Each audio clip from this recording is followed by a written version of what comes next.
¿Y qué domingo tenemos hoy? Domingo Sangriento Domingo. El hombre que recibió más balazos que Schwarzenegger en Terminator y curiosamente igual que Schwarzenegger sigue de pie. Un hombre que le han pegado de todas partes. Lo han querido ensuciar con todas las herramientas posibles. Creo que es más malo que el propio demonio para la oposición. Yo no sé si le tiene más bronca a él o a Cristina Kirchner. Sinceramente, todo el tema me lo pregunto. El presidente del AFCE, el director general de toda esta locura, Martín Sabatella, ¿cómo estás? Bienvenido. Gracias, muchas gracias por la invitación. ¿Te sentís como que te han pegado mucho? Bueno, pero la presidenta avisó cuando me nombró, ¿viste? Que me dijo que... Sí, me acuerdo de eso. A partir de ahora vas a entrar en la lista de los feos, sucios y malos. Tenía razón una vez más la presidenta. Pero bueno, no, a ver, digo, a uno lo define quienes te acompañan, quienes te bancan y también te definen quienes te agreden, ¿no? Porque eso también define quién es quién. Pero no sé si es lo más importante el tema de quienes te agreden o quienes te injurian o quienes te denuncian por cosas. Pero me parece que el tema es los motivos por el cual esto sucede y la verdad que eso es lo que me enorgullece a mí, que es que la presidenta haya pensado en nosotros para ser parte de su equipo y esta tarea que ella me encomienda, que lo hacemos con mucha responsabilidad, mucho compromiso y aparte orgullosos por un lado de la ley y por otro lado de ser parte del equipo de la presidenta y de tener esta tarea. A ver, Martín, yo me ocupo de ser el malo de la película, Dale. Así que me voy a poner malo y te lo voy a decir directamente. Más de uno, sobre todo de la oposición, decían, Sabatella, ¿qué se la va a bancar Sabatella cuando le peguen 2 o 3 golpes de clarín y se ponga Mañeto enfrente? Sabatella va a volver a la casa. Sin embargo, Sabatella sigue estando en el mismo lugar, dando la pelea y algunos rounds, unos cuantos, los ha ganado. Yo creo que... En términos boxísticos, ¿no? No, sí, pero para plantearlo en términos de nuestra tarea, digamos, yo creo que estos 5 años de la ley, estamos cumpliendo, hace 2 meses se cumplieron 5 años de la ley, se ha hecho mucho. Yo no creo que el mundo empiece cuando uno llega ni termina cuando uno se va, acá hay una historia, por lo tanto yo reivindico el trabajo que han realizado también otros, la gestión de Gabriel, la gestión de Santiago a cargo del AFCA. Pero además hay una historia, porque la ley, esta es una de las leyes con más historia y de debate, ¿no? Son 30 años de trabajar para tener una ley de servicio de comunicación audiovisual, ahí está la coalición de radiodifusión democrática, ahí están los 21 puntos de esa coalición, foros en todo el país durante muchos años para llegar a esta ley. O sea, esta ley tiene una historia, esa historia es la que recoge la presidenta para llevarla al Parlamento y hacer la ley con su coraje, con su decisión, con su voluntad política transformadora, en un contexto que yo creo que también permite que esto suceda, que es el contexto político transformador que inaugura Néstor Kirchner el 25 de mayo del 2003. Entonces me parece que esta ley es hija de todo eso. Y, sí, bueno, pero alguien tenía que venir a ponerle cuerpo, papá. No, todo lo que vos quieras, pero alguien tenía que venir a poner arriba de la mesa y decir, muchachos, ahora se ejecuta la ley. No. Porque todo fue complejo, todo fue un proceso, todo tiene su mérito, pero había que venir a apoyar lo que hay que apoyar sobre la mesa. No, bueno, eso ¿Y te tocó a vos? Sí, bueno, me tocó en esta parte, en este momento. En otro momento le tocó a otros y yo digo, insisto, yo soy parte de un equipo y continuidad de ese trabajo. Pero sí, estamos orgullosos, creemos que hay mucho para hacer. Yo creo que la ley tiene este objetivo y me parece que por eso vale la pena, que es democratizar la palabra y no es un dato menor, porque la ley establece la comunicación como un derecho humano, la ley establece la comunicación como algo que el Estado tiene que garantizar a todos y todas, y para eso entiende que hay que generar nuevas herramientas comunicacionales y que enfrentar las tendencias monopólicas, la situación de privilegio, las posiciones dominantes. Y esas posiciones dominantes son las que lo tienen, esa posición, los que tienen esa posición son los que resisten el cumplimiento de la ley. Y bueno, y enfrentamos eso, enfrentamos a estos señores que quieren sostener su situación de privilegio, que como dije muchas veces, utilizan no solo para tener grandes rentabilidades en el mundo de la comunicación, sino también para condicionar o extorsionar la democracia, extorsionar a los poderes públicos, manipular la opinión pública, crear climas que tengan que ver con ser más funcional a los intereses corporativos y concentrados que ellos defienden. Bueno, su propia historia define quiénes son, porque la situación de privilegio la construyeron con vínculos con la dictadura militar, la construyeron en los 90 cuando el país se hundía, ellos crecían, la construyeron fundiendo cable operadores pymes, o sea, son personajes que tienen una historia oscura y llena de mentiras, llenas de trampas. Me la pusiste al pie, así que te lo voy a preguntar. ¿Les interesa el negocio que por supuesto es lícito y está bien porque hay mucha gente que labura esto, entre ellos nosotros, ¿el negocio de la comunicación como negocio económicamente o les interesa el manejo de la comunicación como una herramienta de poder a los medios monopólicos? Yo creo que las dos cosas, pero creo que hoy se han convertido más en lo segundo que vos decís, en una herramienta de poder para hacer grandes negocios que no son solamente el tema de la comunicación, porque son los intereses concentrados, corporativos, económicos, que rompen la frontera del mundo de la comunicación, obviamente. Sí, yo creo que por eso yo decía, son las dos cosas. Por un lado, tener grandes rentabilidades, porque quieren tener un mercado cautivo, quieren ser los únicos, y eso ya en sí mismo es un gran negocio, pero lesionan la libertad de expresión, esas posiciones dominantes, lesionan la libertad, lesionan la pluralidad, lesionan la diversidad, y utilizan ese poder, como decías vos, para extorsionar a los poderes públicos y a la democracia en función de los otros intereses económicos también generales. O sea que yo creo que hay una combinación, pero hoy se han constituido esos grupos en, si que se quiere, los articuladores de la estrategia de la derecha, los articuladores de la estrategia conservadora, los articuladores de la estrategia de los grupos concentrados del privilegio de la Argentina, y por eso ves que además son articuladores de la estrategia opositora, ¿no? Yo voy a ir un poco más lejos, si me permitís.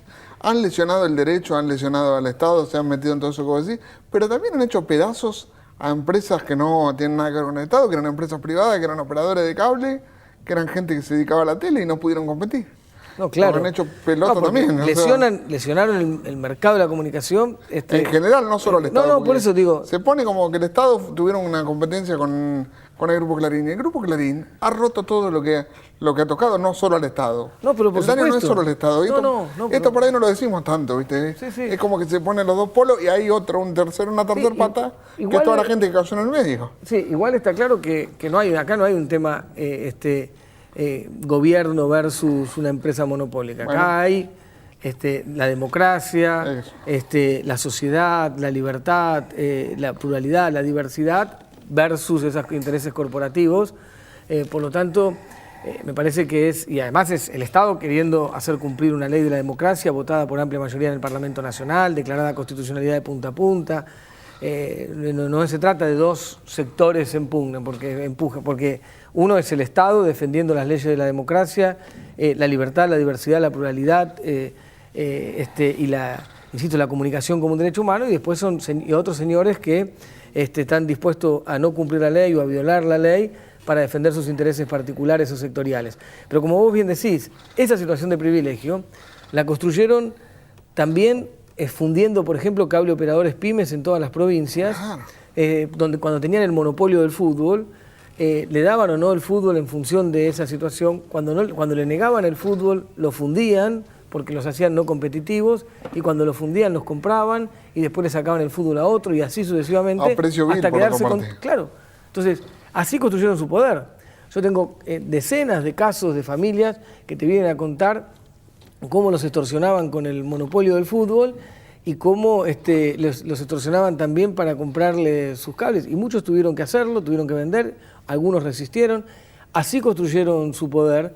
Insisto, que lesiona el mercado de la comunicación, pero acá no estamos hablando de un producto más, estamos hablando de la comunicación como un derecho humano, por lo tanto es mucho más grave que cualquier otra situación, porque esta ley tiene un aspecto antimonopólico, como muchos otros temas, pero acá estamos hablando además de la preocupación de un mercado determinado que hay que enfrentar esas tendencias monopólicas. Estamos hablando de la comunicación, que es un derecho humano que el Estado tiene que garantizar. Ahora voy a hablar con Martín Sabatella, el tipo, Martín Sabatella persona.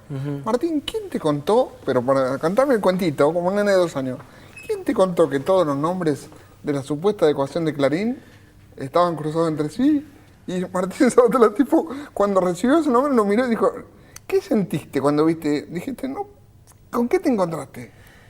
A ver, la verdad, como persona, como tipo, ¿sí? Sí, la verdad es que, digamos, la historia del Grupo Clarín, como decíamos recién, te tiene acostumbrado entonces vos en general estás mirando a ver por dónde viene la trampa, porque es difícil creerles a esos personajes. Entonces, es cierto que estás mirando a ver qué es lo que quieren hacer.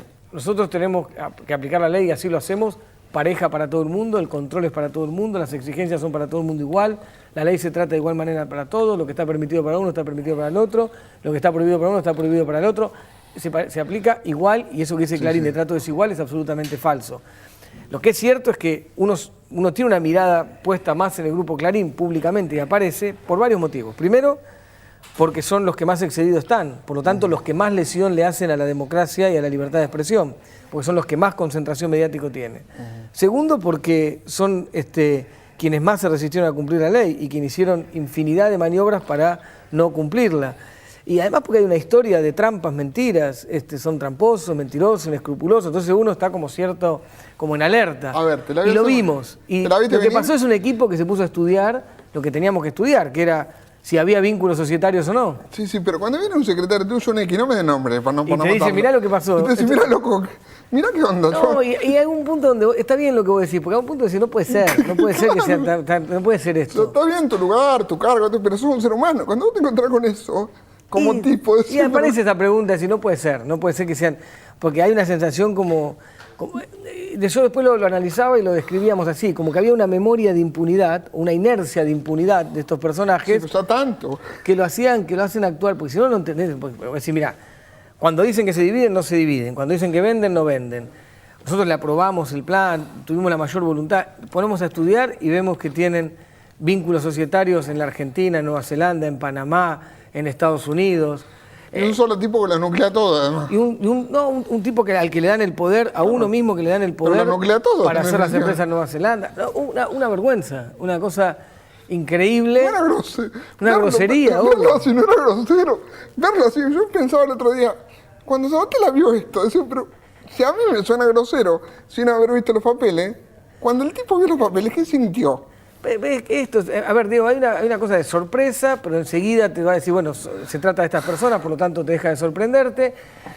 Y esta reflexión de que uno dice, ¿cómo puede ser que hagan esto? Bueno, porque creo que son muchos años de hacer lo que querían. Entonces, acostumbrados a eso, acostumbrados a levantar el teléfono y decirle a los gobernadores, a los diputados lo que tenían que hacer, que eso es lo que no se bancan más. Porque lo que no se bancan más en el fondo es que hay un gobierno y hay un proyecto político que desde el 25 de mayo del 2003 entre otras cosas, recupera la soberanía en términos de toma de decisión política. Y hoy se decide en la Casa de Gobierno y en el Parlamento y no en la oficina de un CEO. Eso es lo que no soportan.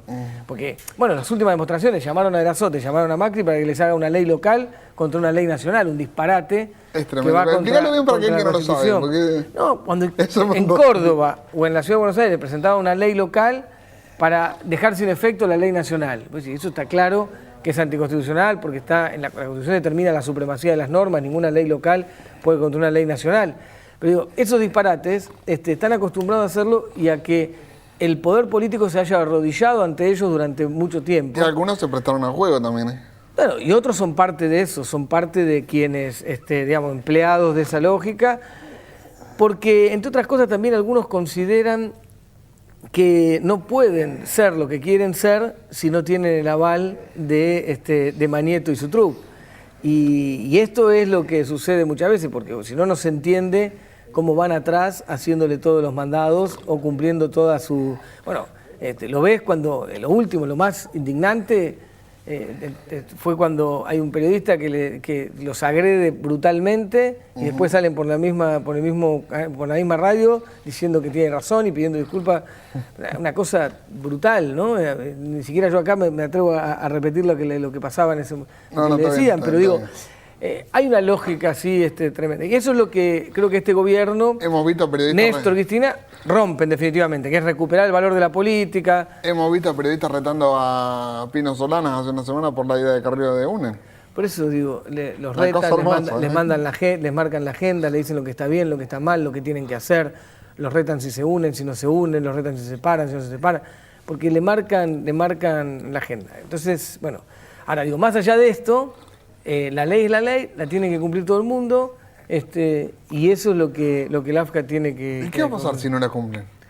Bueno, nosotros cuando vimos todas estas barbaridades, que son incumplimientos claros y que son burlas a la ley e intentos de burlarse de la misma, lo que hicimos fue dar por terminado la adecuación digamos, voluntaria de Clarín para pasar a la adecuación de oficio, o sea, iniciar el proceso de adecuación de oficio. ¿En qué lugar está esto? Bueno, hoy hay una medida precautelar que está en el juez Alfonso y esperamos, nosotros hemos traído las presentaciones que corresponde, esperamos que esto salga a favor, porque la verdad que creemos que no hay ningún motivo ya para discutir el cumplimiento de esta ley. Es ¿Y la complicidad de constitucional. la justicia? ¿Eh? ¿Y la complicidad de la justicia? Bueno, es que también una parte de la Claro. justicia, y no estoy hablando de este caso. En este caso esperamos que claramente el juez determine. No quiero adelantarme sí, por supuesto, no quiero adelantarme, pero hemos tenido situaciones particulares con las cámaras el año pasado. Sí, lo pregunto porque ya pasó. O sea, pasó con la Cámara el año pasado y hay que ver cómo sigue esto, pero que hay una parte de la justicia, así como hay una parte de la justicia que trabaja bien, pero hay una parte de la justicia que está colonizada por estos intereses corporativos, es indiscutible también. Por eso también la claridad con la cual la presidenta describió la importancia de democratizar la justicia y los proyectos que iban en esa dirección. Ahora, es necesario también avanzar en este sentido. Hay una parte de la justicia que tiene la misma situación que una parte de la política, que se sienten o están sometidas a esos intereses corporativos también, o son también extorsionados por estos intereses corporativos. En algunos casos son cómplices voluntarios, podrían llegar a ser cómplices voluntarios también. ¿Eh? Bueno, por eso digo, uno puede especular con un montón de cosas. Uno puede especular con todo, así como especulamos que pueden estar presionados, especulamos que... Sí. También especulamos que puede haber muchos que tengan la intención de que el status quo se mantenga. ¿Eh? Bueno, por eso digo que están colonizados por ese pensamiento también de esos intereses corporativos, de intención de sostener el status quo, que digamos que son parte de este molde que es necesario romper, ¿no? Por conveniencia. Por conveniencia, por coincidencias ideológicas, por conveniencia, por Yo no intereses creo que haya juntos. mucha cuestión ideológica detrás de esto. ¿No? Yo creo que más que nada hay una cuestión de conveniencia, de posicionamiento y de poder. Sí, bueno, Del por eso debe haber... famoso blindaje de los grupos hegemónicos. Bueno, por eso digo, seguramente debe haber distintos motivos. Es mi opinión, no te pero indujo a que vos digas nada. No, pero digo, puede haber distintos motivos. Vos mirás el arco opositor de la Argentina. Hay una derecha explícita que es más sincera ideológicamente y lo dice. Macri. Por ejemplo, hay una derecha edulcorada que tiene vergüenza de autodefinirse como derecha, pero Massa. que actúa claramente como derecha. Bueno, Massa indiscutiblemente es parte de la derecha argentina. Hay un progresismo de ¿Se te va a enojar, derecha. Sergio? No, hay un progresismo, igual no me importa para nada. Pero digo, hay un progresismo de derecha, hay una pata progresista de estrategia de derecha. ¿Quiénes son? Wiener, por ejemplo, es claramente hoy una expresión de la derecha. ¿Viene el progresista? No, por eso digo, una suerte de progresismo de derecha que parece una contradicción o un oxímoron, pero digo, ellos se autodefinen progresistas y es claramente la pata progresista de la estrategia de la derecha. Perdón, lo digo yo, no Sabatella, lo digo yo, no Sabatella, me hago cargo. Wiener, si sos la derecha progresista te salió mal, cambiá porque no te estamos creciendo mucho. No, pero es que digo esto, le pongo esto porque ellos mismos se definen así, pero claramente son distintas patas de la estrategia de la derecha, por lo tanto, claramente son la derecha con el nombre que quieran ponerse. Entonces, en algunos hay coincidencias, en otros hay, como decís vos, oportunismo, en otros casos sienten que tienen que seguir ese camino. En algunos casos, hasta para actuar así, se contradicen con su propia historia, en otros casos no. Pero en otros casos son bien coherentes con su propia En otros historia. casos son muy coherentes. Se mantienen en lo que han dicho hace tiempo, del CEL es un caso, Sí, claro. Macri es otro, o sea, son bastante coherentes. En algunos casos decís, bueno, hay como una cierta contradicción con su historia, que a mí me gusta más el Pino Solana que hacía La Hora de los Hornos, o el exilio de Gardel que Yo ahora no sé cuál creerle, tío, la verdad. No, por eso, no sé cuál era... No me gusta ninguno de los dos, pero por la duda. ¿viste? No, pero digo, indiscutiblemente a mí no me gusta. El anterior a veces tampoco, pero déjalo ahí. Anteriormente yo creo que era una pose, porque si podemos estar al lado de Carrió y que el límite sea Macri, creo que has corrido mucho los límites. De aquel Pino Solana. Son todos, por eso digo, son todas distintas versiones de la derecha de la Argentina y del proyecto del establishment y del statu quo, y de los que quieren sostener, de los que quieren que la Argentina retroceda, de los que quieren que la Argentina vuelva para atrás, que la Argentina vuelva a lo que ya sufrimos, a lo que vivimos. O sea, son expresión clara de los que proponen que la Argentina retroceda. Más allá de la historia que hayan tenido y más allá de lo que hayan dicho o lo que hayan escrito en algún momento. Porque vos sos lo que hacés, vos sos no lo que decís que sos, vos sos a través de tus actos, a través de tus posiciones, a través de donde estás parado. Tus acciones te definen. Claro. Es el punto fundamental. Y las acciones hoy, la definición es bastante clara. Por eso digo, a Wiener mucho no le estaríamos creyendo que es progresista, pero si vos lo decís, yo lo No, yo no lo digo, él dice que es. No, yo tampoco, él dice que es. No estaría siendo muy creíble. Igual no pero... importa eso, lo que está claro, como decimos, son los actos, y los actos lo constituyen, bueno, es un señor raro, un señor que dice, habla de la mano invisible del mercado, teóricamente desde el socialismo, ¿no? Sí, la verdad que es raro, pero bueno, volvemos con Martín Sabatero después del corte. Tengo un par de preguntas, como por ejemplo la buena imagen de Cristina, cómo puede ser que estando todo tan mal como dice la derecha, la imagen de Cristina crezca, y vamos a hablar un poco de candidaturas. ¿Qué será de la vida de Sabatella después del 2015? ¿Lo dejarán seguir en la política o lo sacarán de carrera para siempre? Porque hay muchos que lo quieren afuera y muchos que lo queremos aún más adentro. ¿Se animará? Ahora volvemos, dale.